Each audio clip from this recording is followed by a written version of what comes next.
The sun fell like a dying ember behind the jagged edge of the horizon, spilling its last golden blood across the plains. Shadows stretched, twisted, and deepened into an ever-thickening shroud. The world grew colder, quieter, and more dangerous, with each fading moment of light. Night was not a time, it was a predator, ancient and patient, in the heart of a broken valley surrounded by black stones and skeletal trees. The first humans' tribe stirred with nervous habit. They were no more than 20 souls, wrapped in furs that stank of old blood and smoke. Children whimpered in the shelter of their mothers' arms. The old ones, those who had lived through 20 winters, sat silent, their cracked eyes reflecting firelight and fear. The air smelled of ash, musk, and something else, the coming dark. Not just the absence of sun, but something that lived in the dark, something they dared not name. The elders called it Uktha, the fact of the night, neither beast nor spirit, but certainty, a thing that came when the warmth died. And yet, among them there was one who still stared at the fire, not with reverence, but with question. The first human. His name was not spoken often, not out of respect, but doubt. He was young, strong, but quiet. He did not chant the old songs or offer bones to the ash. He watched the fire not as something sacred, but as something to be understood. He had 2 children. Their mother had died in the last migration, her body taken by the river ice. Since then the tribe had fed them, but not warmly. Survival was hard currency, and pity was a sin. Tonight, the fire flickered weakly. The wind moaned through the rocks like a wounded thing. The tribe began their ritual, the circle of the ash. Stones placed around the fire, teeth of prey animals arranged like a snarl, and blood spilled onto the ground to feed the night. The first human did not join. He wrapped his children tighter in their furs and moved closer to the fire. The others glared. One of the men, Brog, the voice of the tribe, spoke with the authority of those who had never doubted themselves. You risk, you break the ring. The first human said nothing. He only looked up at the stars that began to pierce the blackness above like cold knives. Brog growled, you forget the ways. You bring the cold to us. A low murmur of agreement spread through the tribe. The elders whispered. The flames crackled as if nervously, but the first human did not move. His children breathed softly against his chest. Their small lives, warm and fragile, were more important than the rituals of fear. He placed a log on the fire, against the rule of scarcity. The flames rose slightly, throwing back the creeping dark, and in that moment, a sound, far off, deep, a thud, then another, not steps, not thunder, but presence, the children stirred. The mothers clutched them tighter. Brog turned toward the sound, nostrils flaring. You brought it. It hears warmth, it smells doubt. But the first human stood, not trembling. He picked up a bone spear crudely made, barely sharp. He looked at the night as one might look at an old enemy. Not with courage, but necessity. Because the night had come before. It had taken before. But now he had something to protect, something worth standing for. The wind howled, the fire flickered, and something out there, breathed. The wind did not sleep that night. It moved through the valley like a curse spoken aloud, brushing across firs, extinguishing small flames, and whispering fear into every ear. It carried with it the scent of rot and stone, a scent the tribe had come to know not as decay, but as warning. Morning, if it could be called that, was only a slight brightening of the black sky. Grey light spilled like diluted ash across the camp, revealing faces strained by unease and eyes red from sleepless hours. Nothing had happened yet, but that was worse. It meant the dark was thinking. The first human sat apart, near the cold coals of the fire, with his children nestled beside him. They were quiet, sensing the air had changed. Not just outside, but within the tribe. Brog approached, his voice low and sharp. You broke the circle. You fed the fire when it was not time. You spoke nothing to the dark. Now Uktha watches us.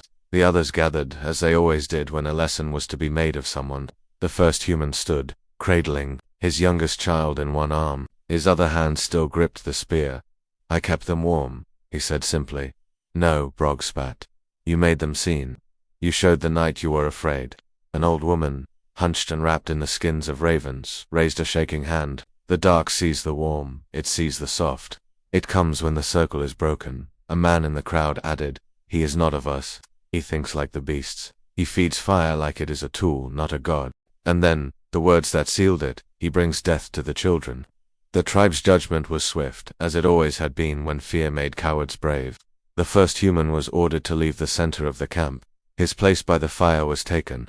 The logs he had gathered were stolen. His spear was stripped from his hand by Brog himself. He did not resist, but his eyes, those steady, searching eyes, met Brog's with something deeper than hatred. Conviction. He moved with his children to the edge of the camp, where the stones grew moss and the trees leaned in like listening gods. He built a new fire with trembling hands and dry moss. No rituals, no circle, just warmth. The children clung to him, and still the sky darkened. The tribe continued their rites. Blood was spilled again, teeth were arranged. Chants rose into the dusk, but the dark did not care. That night, it came closer. A scream pierced the silence. Not far, no more than the distance of 2 spears. A young man had gone to relieve himself beyond the sacred stones. When the others found him, his eyes were gone. Not torn but taken. In the panic, they looked toward the first human. He had not moved. His fire still burned. His children still slept. But now, even the mothers looked at him with hate. He had made his own fire. He had survived. Outside the circle, and that was worse than death. That was defiance. When dawn bled gray again, Brog came to him with final judgment. You leave with the sun, or we take the children. The first human said nothing, but inside, something ancient stirred. Not rage, not fear. Fire. He nodded. He would leave, not for Brog, not for the tribe, but because the darkness was not only out there, it was in them too. He would take his children, and go into the night alone. The sky cracked with wind. Not a storm, there were no clouds, but the kind of wind that comes before death. Dry, cutting, and relentless. It howled through the barren trees like a voice searching for a name. The first human did not look back as he walked away from the tribe's camp, carrying one child on his back and leading the other by the hand. Behind him, the firelight of the tribe flickered faintly like a memory refusing to die. Ahead only darkness. No path, no promise. The cold bit deeper as they moved further into the wild. The rocks were slick with frozen breath. Snow had not fallen yet, but the ground was brittle, cracking underfoot like old bones. The forest loomed all, silent, and watching. He knew this place only from warning. The elders called it the mouth of the hollow, a place where beasts did not howl, where no footprints ever stayed, but it was shelter, and shelter was hope. They found a cave by nightfall, a jagged wound in the side of a cliff, narrow but deep. Inside, it stank of wet stone and something long dead, but it was dry. It would be home. The first human built fire again, with hands scraped and bleeding. No chants, no rites, just the friction of stone, the breath of moss, and the hunger of flame. His children huddled near, eyes wide and wordless. Then the hunger came. They had not eaten since the exile. No meat, no roots, no marrow. He gave the children bark softened by heat and old berries crushed between stones. It would not be enough. Their bellies groaned like distant thunder. He needed to hunt, but his spear was gone. He had nothing but stone, and his hands.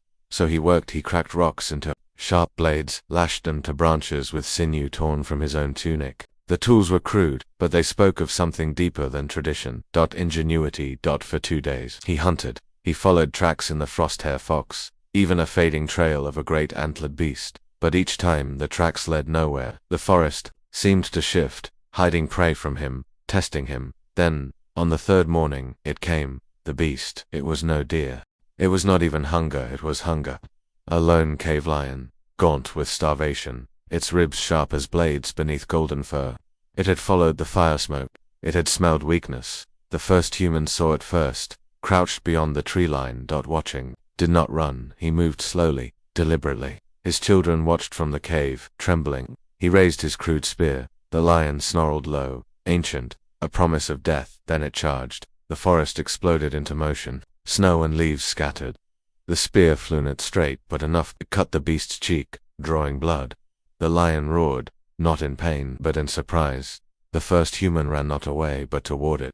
He grabbed a branch, swung with all the power of desperation. The blow connected. The lion staggered, then leaped. Claws slashed across his shoulder. Blood sprayed the snow. He fell, but rose again, grabbing a jagged stone, driving it into the beast's neck. Once, twice, 3 times. The lion collapsed, twitching, gasping, dead. The forest fell silent again. The first human stood above the carcass, blood mingling with snow, breath like fire. And then, from the cave, his children's voices, calling him back. That night, they ate meat, real meat, hot, fresh, and earned. The fire burned higher, and in the wind no longer a howl of death, but the whisper of respect.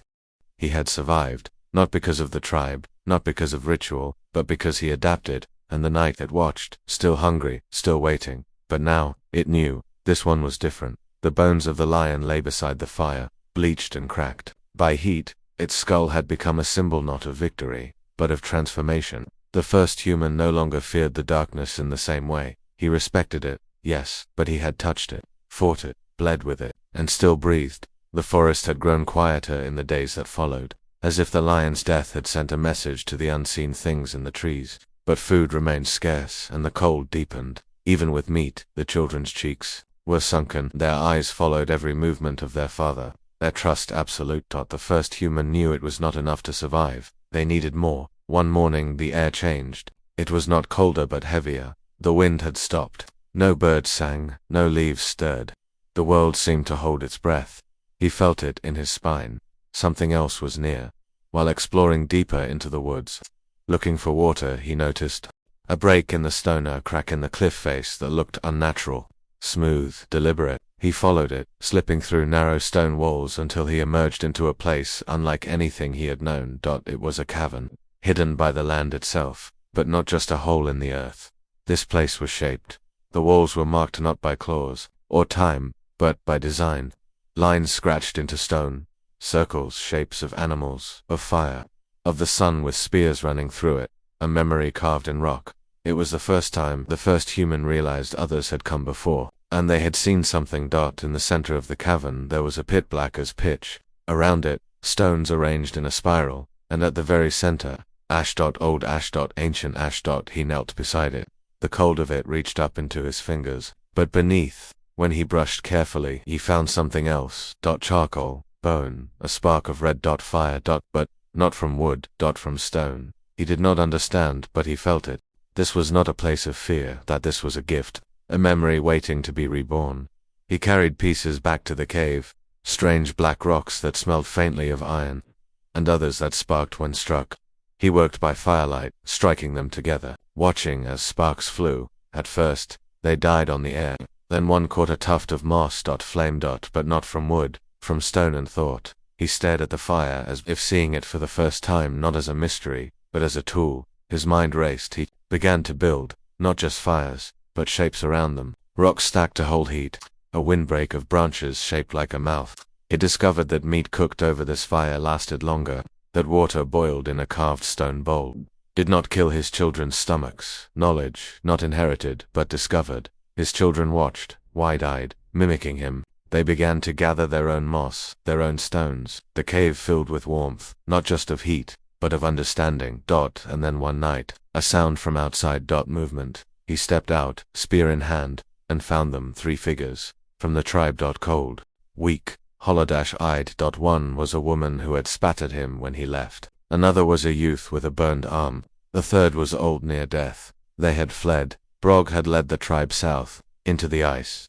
They had not survived. They had followed the fire smoke. They had followed him. He looked at them, then at his children, and, without words, he motioned them inside. That night, 7 people sat by the fire, eating lion meat, drinking clean water, breathing not as a tribe, but as humans. The fire was no longer a gift from gods, it was a creation of will, and it would spread. The days shortened until time itself seemed to freeze. The world had grown pale and silent.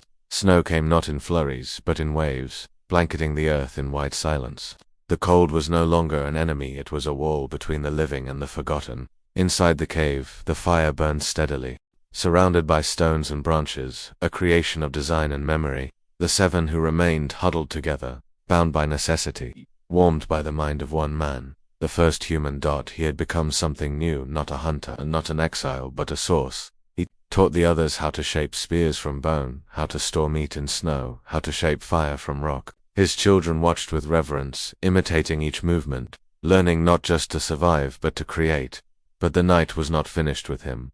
On the 12th night of the coldest moon, the wind returned, this time not as a whisper, but as a warning. It howled down the mountain, tearing through trees, shattering branches, drowning the fire's crackle in its rage. Snow rose in clouds. The cave mouth moaned like a wounded thing. And then, footsteps, not beast, not animal. Man. Figures emerged from the storm. 10 or more, led by Brog, His face was half frozen, rimmed with frost, his eyes mad with desperation and fury. Behind him, the remnants of the tribe, gaunt, sick eyes sunken into hollow skulls. They had followed the fire, but not to join. To take.